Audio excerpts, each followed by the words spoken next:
ನಮಸ್ತೆ. ಭಾರತಿ ಯೂಟ್ಯೂಬ್ ಚಾನಲಿಗೆ ಸ್ವಾಗತ. ನಾನು ಭಾರತೀಯ ಪರಂಪರೆಯಲ್ಲಿ ಒಂದಾಗಿರುವಂಥ ಮನೆಯ ಮುಂದೆ ಏಕೆ ರಂಗೋಲಿಯನ್ನು ಹಾಕಬೇಕು, ರಂಗೋಲಿಯ ಕುರಿತಾದ ಮಹತ್ವವನ್ನು ತಿಳಿಸಿಕೊಡ್ತಾ ಇದ್ದೀನಿ ನಿಮಗೆ. ಮುಂಜಾನೆ ಮನೆಯ ಹೆಣ್ಣು ಮಕ್ಕಳು ಎದ್ದು ಹೊಸ್ತಿಲಿಗೆ ನೀರು ಹಾಕಿ ರಂಗೋಲಿ ಹಾಕಿದರೆ ಮನೆಗೊಂದು ಲಕ್ಷಣವೆನ್ನುತ್ತಾರೆ. ಈ ರಂಗೋಲಿ ಹಾಕುವ ಸಂಪ್ರದಾಯ ಹಿಂದಿನ ಕಾಲದಿಂದಲೂ ಇಂದಿನವರೆಗೂ ಪಾಲಿಸಿಕೊಂಡು ಬರಲಾಗಿದೆ. ಈಗೀಗ ಆಧುನಿಕತೆ ಒಗ್ಗಿಕೊಂಡ ಜನ ರಂಗೋಲಿ ಹಾಕಲು ಸಮಯವಿಲ್ಲದೆ ರಂಗೋಲಿ ಚಿತ್ರವಿರುವ ಪ್ಲಾಸ್ಟಿಕ್ ಹಾಳೆಯನ್ನು ಮನೆಯ ಮುಂದೆ ಅಂಟಿಸಿಬಿಡುತ್ತಾರೆ. ಆದರೆ ಇದರಿಂದ ಯಾವುದೇ ಪ್ರಯೋಜನ ಉಂಟಾಗುವುದಿಲ್ಲ. ನಿಜವಾಗಿಯೂ ರಂಗೋಲಿ ಪ್ರಾಮುಖ್ಯತೆಯನ್ನು ಏನು, ಅದರಿಂದ ಉಂಟಾಗುವ ಪ್ರಯೋಜನಗಳೇನು ಎನ್ನುವುದನ್ನು ನಾನು ನಿಮಗೆ ತಿಳಿಸ್ಕೊಡ್ತಾ ಇದ್ದೀನಿ. ರಂಗೋಲಿ ಧಾರ್ಮಿಕ ಮಹತ್ವ. ರಂಗೋಲಿ ಬಣ್ಣಗಳ ಆಚರಣೆಯನ್ನು ಸಂಕೇತಿಸುವ ಸಂಸ್ಕೃತ ಪದ ರಂಗವಲ್ಲಿಯಿಂದ ಬಂದಿದೆ.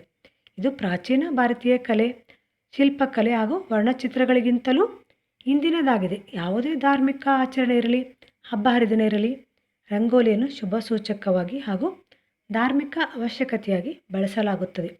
ಹಬ್ಬ, ಆಚರಣೆ, ಮದುವೆ, ಧಾರ್ಮಿಕ ಪೂಜೆ ಮುಂತಾದ ಶುಭ ಕಾರ್ಯಗಳಲ್ಲಿ ಹಾಕುವಂಥ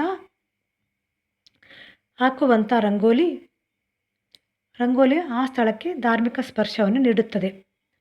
ರಂಗೋಲಿಯನ್ನು ಎರಡು ಉದ್ದೇಶಕ್ಕಾಗಿ ಬಳಸಲಾಗುತ್ತದೆ. ಒಂದು ಸೌಂದರ್ಯಕ್ಕಾಗಿ, ಇನ್ನೊಂದು ಶುಭವನ್ನು ಪಡೆಯಲು. ರಂಗೋಲಿಯನ್ನು ಬಿಡಿಸಿದಂಥ ಚಿತ್ರಗಳು ಕೂಡ ಸಾಂಕೇತಿಕವಾಗಿ ಇರುತ್ತವೆ. ನೇರವಾದ ರಂಗೋಲಿ ರೇಖೆಗಳಿಗಿಂತ ಬಾಗಿದ ರಂಗೋಲಿಗಳು ಹೆಚ್ಚು ಸುಂದರವಾಗಿರುತ್ತವೆ. ಸಾಮಾನ್ಯವಾಗಿ ಮಹಿಳೆಯರು ರಂಗೋಲಿ ಹಾಕುವುದು ಹೆಚ್ಚು. ರಂಗೋಲಿ ಹಾಕಲು ಅವರಿಗೆ ಯಾವುದೇ ಅಚ್ಚು, ದಾರ, ಕುಂಚಗಳು ಬೇಕಾಗಿರುವುದಿಲ್ಲ. ಬೆರಳಿನ ಮೂಲಕವೇ ವಿಧವಾದ ರಂಗೋಲಿಯನ್ನು ಮಹಿಳೆಯರು ಬೆರಳಿನಲ್ಲೇ ಮೂಡಿಸುತ್ತಾರೆ. ಆಧ್ಯಾತ್ಮಿಕ ಮಹತ್ವ. ರಂಗೋಲಿಯಲ್ಲಿ ಹಿಂದೂ ಧರ್ಮದಲ್ಲಿ ಪ್ರತಿ ಹಬ್ಬ, ಶುಭ ಸಂದರ್ಭದಲ್ಲಿ ಹಾಗೂ ಧಾರ್ಮಿಕ ಆಚರಣೆಗಳಲ್ಲಿ ರಂಗೋಲಿಯನ್ನು ಬಿಡಿಸಲಾಗುತ್ತದೆ. ಈ ಎಲ್ಲ ಆಚರಣೆಗಳು ದೇವತಾ ತತ್ವಕ್ಕೆ ಸಂಬಂಧಿಸುವುದರಿಂದ ರಂಗೋಲಿ ಹಾಕಿದರೆ ಶುಭವೆಂದು ಹೇಳಲಾಗುತ್ತದೆ.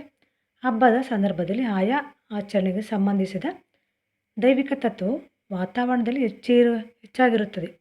ಆ ದೇವತೆಯನ್ನು ಧಾರ್ಮಿಕ ಆಚರಣೆಯನ್ನು ಮಾಡುವ ಸ್ಥಳದಲ್ಲಿ ಆಕರ್ಷಿಸಲು ರಂಗೋಲಿಯನ್ನು ಹಾಕುತ್ತದೆ. ಹೆಚ್ಚಿನ ಪ್ರಮಾಣದಲ್ಲಿ ದೇವತಾ ಶಕ್ತಿಯನ್ನು ಆಕರ್ಷಿಸಲು ಆ ದೇವತೆಗಳಿಗೆ ಹೆಚ್ಚು ಆಕರ್ಷಿಸುವ ರಂಗೋಲಿಯನ್ನು ಬಿಡಿಸಿದರೆ ಪ್ರತಿಯೊಬ್ಬರಿಗೂ ಕೂಡ ಹೆಚ್ಚಿನ ಆಧ್ಯಾತ್ಮಿಕತೆ ಪ್ರಯೋಜನಗಳನ್ನು ಪಡೆಯುತ್ತಾರೆ ಎಂದು ಹೇಳಲಾಗುತ್ತದೆ.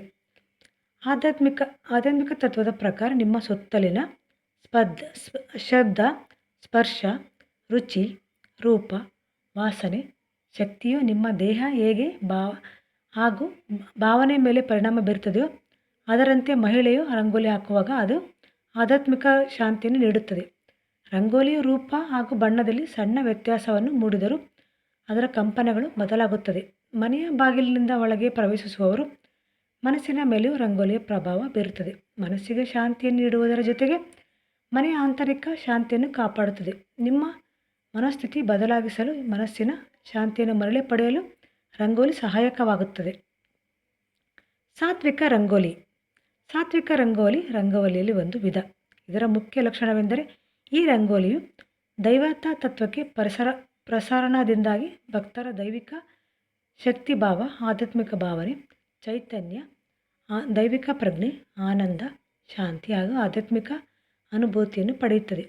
ಹಸ್ತ ಸಾಮುದ್ರಿಕೆ ಹಾಗೂ ಯೋಗ ವಿಜ್ಞಾನದ ಪ್ರಕಾರ ರಂಗೋಲಿ ಹಾಕುವಾಗ ತೋರು ಬೆರಳಿನಿಂದ ತುದಿಯ ಹೆಬ್ಬೆರಳನ್ನು ಮೃದುವಾಗಿ ಒತ್ತುವುದರಿಂದ ದೇಹದಲ್ಲಿ ನಕಾರಾತ್ಮಕ ಶಕ್ತಿ ಬಿಡುಗಡೆಯಾಗುವುದು. ಈ ಶಕ್ತಿಯು ಆತ್ಮವನ್ನು ಶುದ್ಧೀಕರಿಸುವುದಲ್ಲದೆ ರಕ್ತ ಪರಿಚಲನೆಗೂ ಸಹ ಸಹಾಯ ಮಾಡುತ್ತದೆ ಎಂದು ತಿಳಿಸಲಾಗಿದೆ.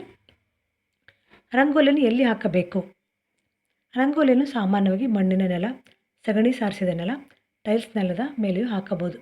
ಯಾರಿಗಾದರೂ ಆರತಿ ಮಾಡುವಾಗ, ಕುಳ್ಳಿರಿಸುವಾಗ ಮರದ ಮಣಿಯ ಸುತ್ತಲೂ ರಂಗೋಲಿಯನ್ನು ಹಾಕಬಹುದು. ಜೊತೆಗೆ ಮಣಿಯ ಮುಂದೆಯೂ ಹಾಕಬಹುದು. ರಂಗೋಲಿ ಏಕೆ ಹಾಕಬೇಕು?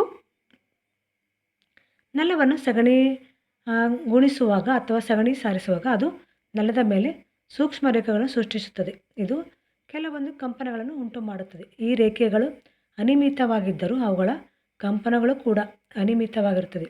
ಇದು ದೇಹ, ಕಣ್ಣು ಹಾಗೂ ಮನಸ್ಸಿನ ಮೇಲೆ ನಕಾರಾತ್ಮಕ ಪರಿಣಾಮವನ್ನು ಉಂಟು ಮಾಡುತ್ತದೆ.